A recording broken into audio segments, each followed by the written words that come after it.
नमस्ते दोस्तों। आज हम बात करेंगे जुड़वा बच्चे के पापा सोए बनी घटना पे।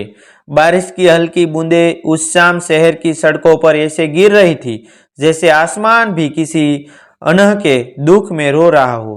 टीवी चैनलों पर ब्रेकिंग न्यूज की लाल पट्टी बार बार चमक रही थी।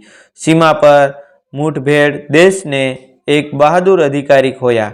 लेकिन उस खबर की असली गूंज शहर के एक छोटे से सरकारी क्वार्टर में थी, जहां दो मासूम जुड़वा बच्चे दरवाजे की तरफ बार बार दौड़ रहे थे। 4 साल के वे दोनों बच्चे आरव और आर्यन हर थोड़ी देर में दरवाजे की कुंडी पकड़कर झांकते और मासूम आवाज में पूछते, मम्मा पापा कब आएंगे?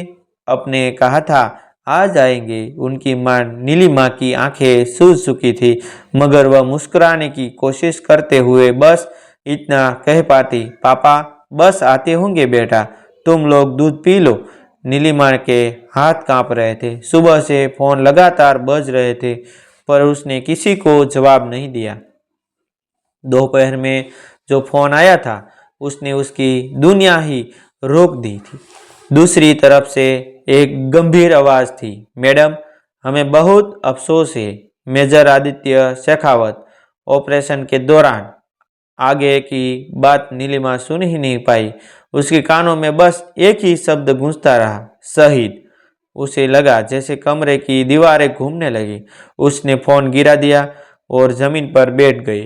कुछ पल बाद उसने खुद को संभाला, क्योंकि सामने उसके दोनों बच्चे खड़े थे, हाथ में खिलौना बंदूक लिए, अपने पापा की तरह सलाम करते हुए। मेजर आदित्य शेखावत, वह नाम सिर्फ एक सैनिक का नहीं था, बल्कि एक ऐसा इंसान था जो अपने घर में हंसी का कारण था और देश के लिए ढाल। 6 महीने पहले जब वह आखिरी बार घर आया था, तब आरव और आर्यन उसके सीने से छिपकर सो गए थे। जाते समय उसने दोनों सिर पर हाथ फेर कर कहा था, पापा जल्दी आएंगे और इस बार तुम्हारे लिए बड़ी वाली साइकिल लाएंगे। नीलिमा ने तब हंसते हुए कहा था, पहले खुद सुरक्षित लौट आओ, बाकी सब बाद में। आदित्य ने मुस्कुराकर जवाब दिया था, मेरे रहते देश सुरक्षित है और देश रहते तुम लोग। आज वही घर खामोश था। दीवार पर टंगी आदित्य की यूनिफॉर्म वाली तस्वीर के सामने दिया जल रहा था, जिसे नीलिमा ने कांपते हाथों से जलाया था। उसने बच्चों से कहा था, पापा सो रहे हैं, उन्हें परेशान नहीं करते, मगर बच्चे कहाँ समझते थे। शाम होते होते दोनों फिर दरवाजे पर आ खड़े हुए। अचानक बाहर से गाड़ियों की आवाज आई। कुछ सैनिक, कुछ अधिकारी और कुछ पड़ोसी धीरे धीरे घर के बाहर जमा होने लगे। नीलिमा का दिल तेज धड़कने लगा। उसे पता था कि अब सच दरवाजे तक आ चुका है। दरवाजा खुला। बाहर तिरंगे में लिपटा एक ताबूत था। पूरा मोहल्ला एकदम स्थिर हो गया। सैनिक ने धीमे कदमों से ताबूत अंदर रखा। नीलिमा की आंखों के सामने अंधेरा सा गया, मगर उसने खुद को गिरने नहीं दिया। वह आगे बढ़ी, ताबूत के पास बैठी और कांपते हाथों से तिरंगे को छुआ। उसके होठों से बस एक फुसफुसाहट निकली, तुमने वादा किया था जल्दी लौटेंगे। उसकी आवाज इतनी धीमी थी कि शायद किसी और ने नहीं सुनी, मगर उस कमरे की ही हर दीवार ने सुनी। उसी पल आरव और आर्यन दौड़ते हुए आया। उन्होंने ताबूत को देखा और मासूमियत से पूछा, मम्मा पापा इसमें क्यों सो रहे हैं? नीलिमा के गले में शब्द अटक गए। उसने जल्दी से आंसू पोंछे और बच्चों को अपने पास दिखा लिया। वह चाहती थी कि यह पल कभी न आए, मगर सच सामने था। दोनों बच्चों ने ताबूत पर हाथ रखा और जोर जोर से बोलने लगे, पापा उठो ना, देखो हम आ गए। आपने साइकिल लानी थी। उनकी आवाज इतनी सच्ची थी कि वहां खड़े हर सैनिक की आंखें नम हो गई। नीलिमा ने बच्चों को सीने से लगा लिया और टूटी हुई आवाज में कहा, पापा सो गए हैं बेटा, बहुत थक गए थे, अब उन्हें आराम करने दो। यह कहते हुए उसकी आंखों से आंसू बह निकले। मगर उसने चेहरा बच्चों से छुपा लिया। वह नहीं चाहती थी कि उनके बचपन पर वह दर्द इतनी जल्दी उतर आए। बाहर खड़े लोग ने शहीद अमर रहे के नारे लगाए, मगर उस कमरे के अंदर बस बच्चों की पुकार गूंज रही थी। उठो पापा, उठो। रात धीरे धीरे गहराने लगी। अंतिम संस्कार की तैयारी हो रही थी। अधिकारी नीलिमा से कागजों पर साइन करवाने आए, मगर उसके हाथ बार बार कांप जाते। हर साइन के साथ उसे लगता जैसे वह सच को स्वीकार कर रही है। उसने एक बार फिर ताबूत की तरफ देखा और मन ही मन बोली, तुम आ गए नहीं हो आदित्य, तुम हर सांस में हो। उसे याद आया जब आदित्य ने पहली बार उसे कहा था, अगर कभी मैं न रहूं तो बच्चों को बताना कि उनका पापा डर कर नहीं, मुस्कुरा कर गया था। नीलिमा ने तब मजाक में उसे डांटा था, ऐसी बातें मत किया करो, मगर आज वही शब्द उसकी ताकत बन रहे थे। अगली सुबह अंतिम विदाई का समय था। पूरे शहर के लोग जमा थे। तिरंगे में लिपटे उस वीर को सलामी दे जा रही थी। आरव और आर्यन को समझ नहीं आ रहा था कि इतना बड़ा समारोह क्यों हो रहा है। उन्होंने फिर पूछा, मम्मा पापा कब उठेंगे? इस बार नीलिमा ने उन्हें गोद में लिया और आसमान की तरफ इशारा करते हुए कहा, देखो पापा अब स्टार बन गए हैं, ऊपर से हमें देख रहे हैं और कह रहे हैं कि उनके बच्चों रोए नहीं, बहादुर बने। दोनों बच्चों ने आंसू भरी आंखों से आसमान देखा, जैसे सच में अपने पापा को ढूंढ रहे हो।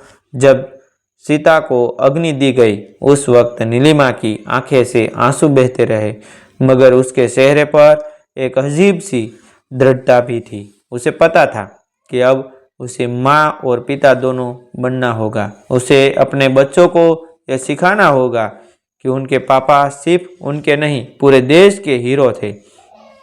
उस दिन उसने मन ही मन एक वादा किया, मैं इन्हें कमज़ोर नहीं पड़ने दूंगी। लेकिन कहानी यही खत्म नहीं होती। असली परीक्षा तो अब शुरू होने वाली थी। एक माँ की, दो मासूम बच्चों की और उस वादे की जो एक सैनिक ने देश और परिवार दोनों से किया था। आने वाले दिनों में ये बच्चे अपने पापा को पुकारेंगे, याद करेंगे और शायद एक दिन समझेंगे भी कि उनके पापा क्यों नहीं लौटे। मगर क्या वे सच जानना पाएंगे? क्या नीलिमा उन्हें वह सच्चाई बता पाएंगी जो उनके बचपन को बदल देंगी? उस रात जब सब लोग सो चुके थे और घर फिर से खामोश हो गया था, आरव और आर्यन ने सोने से पहले एक बार फिर पूछा, माँ पापा कल उठेंगे ना? नीलिमा ने उन्हें सीने से लगाकर बस इतना कहा, हाँ बेटा, पापा हर सुबह हमारे दिल में बैठेंगे। और कमरे की लाइट बंद करते हुए उसने आसमान की तरफ देखा, जहाँ शायद कोई तारा थोड़ा जायद चमक रहा था। समय धीरे धीरे आगे बढ़ता गया, मगर उस घर की दीवारों में अब भी आदित्य की हंसी गूंजती थी। अंतिम विदाई को 3 महीने हो चुके थे। आरव और आर्यन अब भी हर सुबह दरवाजे की तरफ देखते और कहते, मम्मा आज पापा आएंगे ना? नीलिमा हर बार मुस्कुराने की कोशिश करती, लेकिन उसके दिल में एक खालीपन हमेशा चुभता रहता। उसने अपने आंसू अब बच्चों से छुपाना सिखा लिया था, मगर रात को जब दोनों सो जाते, वह चुपचाप आदित्य की तस्वीर के सामने बैठकर बात करती, जैसे वह कही गया ही न हो। एक दिन स्कूल में फैंसी ड्रेस डे था। दोनों बच्चों ने जिद की कि हम पापा जैसे सैनिक बनेंगे। नीलिमा ने अलमारी से आदित्य की पुरानी कैप और बेज निकाले। उसने कांपते हाथों से दोनों को पहनाई। जब वे आईने के सामने खड़े हुए तो एक पल के लिए नीलिमा को लगा जैसे आदित्य सामने खड़ा मुस्कुरा रहा हो। स्कूल में जब दोनों ने मंच पर सलाम किया और कहा, हमारे पापा हीरो है, वो सोए नहीं, देश की रक्षा कर रहे, तो पूरा हॉल तालियों से गूंज उठा। टीचर की आंखें नम थी। नीलिमा पीछे खड़ी सब देख रही थी। उसके दिल में दर्द भी था और गर्व भी। उस शाम घर लौटकर आरव ने पूछा, मम्मा सब लोग पापा को हीरो क्यों कहते हैं?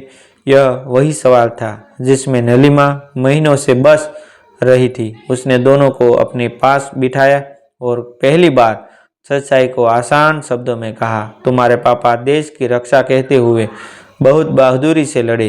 वो हमें छोड़कर नहीं गए। वो हर उस इंसान के दिल में है जो सुरक्षित है। दोनों बच्चे कुछ देर चुप रहे। फिर आर्यन बोला, मतलब पापा सच में सोए नहीं है? नीलिमा की आंखों से आंसू बह निकले, मगर उसने मुस्कुराकर कहा, हाँ, वो हमेशा जागते हैं, बस हमें दिखाई नहीं देते। दिन बीतते गए। नीलिमा ने घर के एक कोने में आदित्य की छोटी सी यादगार बना दी, तस्वीर, मेडल और तिरंगा। हर रविवार दोनों बच्चे वहां सलाम करते। एक दिन आरव ने अपनी गुल्लक तोड़ी और पैसे माँ के हाथ में रखकर बोला, अम्मा, ये उन अंकल के बच्चों को दे दो जिनके पापा भी नहीं है, जैसे हमारे पापा। नीलिमा उस पर टट कर रो पड़ी। उसे लगा आदित्य सच में इन बच्चों के दिल में जिंदा है।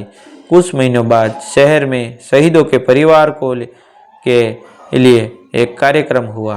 मंच पर जब नीलिमा और उसके बच्चे बुलाए गए तो पूरा हॉल खड़ा होकर तालियों बजाने लगा। आरव ने माइक पकड़ा और मासूम आवाज में कहा, हम रोज पापा को बुलाते हैं, अब समझ आ गए हैं कि वो आसमान से हमें देखते हैं। हम बड़े होकर पापा जैसे बनेंगे। उस पल वहां मौजूद हर इंसान की आंखें भर आई। उस रात घर लौटकर नीलिमा ने बच्चों को सुलाया। खिड़की से आसमान में चमकते तारे दिख रहे थे। आर्य ने धीमी से कहा कि गुड नाइट पापा, और सो गया। नीलिमा ने भी आसमान की तरफ देखकर मुस्कुराया, देखो आदित्य, तुम्हारे बच्चों सच में बहादुर बन रहे हैं। हवा का एक हल्का झोंका आया, जैसे कहीं से कोई आशीर्वाद मिल रहा हो। अब उस घर में दर्द के साथ साथ गर्व भी बसता था। बच्चों ने समझ लिया था कि उनके पापा सोए नहीं, बल्कि हर सुबह उनके दिल में उठते हैं। और देश वह कभी अपने उस वीर को भी नहीं भूलेगा जिसने अपने परिवार की आंखों में आंसू छोड़कर करोड़ों शहरों पर सुरक्षा की मुस्कान दी। थैंक यू दोस्तों, मिलते हैं एक नई वीडियो के साथ, एक नई स्टोरी के साथ।